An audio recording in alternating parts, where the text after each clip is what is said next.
ജിദ്ദയിലെ വെള്ളക്കെട്ട് തടയാനായി ഡാമുകൾ നിർമ്മിക്കാനൊരുങ്ങി പരിസ്ഥിതി മന്ത്രാലയം. പഠനത്തിന്റെ ഭാഗമായി ഫീൽഡ് സന്ദർശനങ്ങൾ പൂർത്തിയായി. 5 പ്രദേശങ്ങളിൽ ഡാമുകൾ പണിയാനാണ് പദ്ധതി. ജിദ്ദയിലേക്ക് എത്തുന്ന മഴവെള്ളപ്പാച്ചിൽ അവസാനിപ്പിക്കുകയാണ് ലക്ഷ്യം. മഴ പെയ്താൽ ജിദ്ദയിൽ ഗതാഗത തടസ്സവും പ്രളയവും പതിവാണ്. മുനിസിപ്പാലിറ്റി കീഴിൽ മണിക്കൂറുകളെടുത്താണ് ഇവ പരിഹരിക്കാറുള്ളത്. ഇതിനെ നേരിടാനാണ് പരിസ്ഥിതി ജലകൃഷി മന്ത്രാലയത്തിന്റെ നീക്കം. അസ്ഫാൻ ഉൾപ്പെടെ ജിദ്ദയുടെ വടക്കൻ പ്രദേശങ്ങളിൽ 5 ഡാമുകളും ചെക്ക് ഡാമുകളും നിർമ്മിക്കും.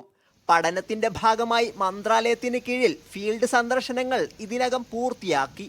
മഴക്കെടുതിയുണ്ടായാൽ നേരിട്ട് ഭീഷണിയാകുന്ന നഗരപ്രദേശങ്ങൾ കണ്ടെത്തി പഠനം നടത്തുന്നതിനാണ് സന്ദർശനം. നിലവിലുള്ള അണക്കെട്ടുകൾ പരിശോധിക്കുന്നതിനും പ്രളയ അപകടങ്ങൾ കുറയ്ക്കുന്നതിനും മന്ത്രാലയത്തിന് കീഴിൽ പ്രത്യേക ടീമിനെ നിശ്ചയിച്ചിട്ടുണ്ട്. വിഷൻ 2030 ലക്ഷ്യമായ രാജ്യത്തെ അടിസ്ഥാന സൗകര്യങ്ങൾ മെച്ചപ്പെടുത്തുന്നതിന്റെ ഭാഗമായാണ് നടപടികൾ.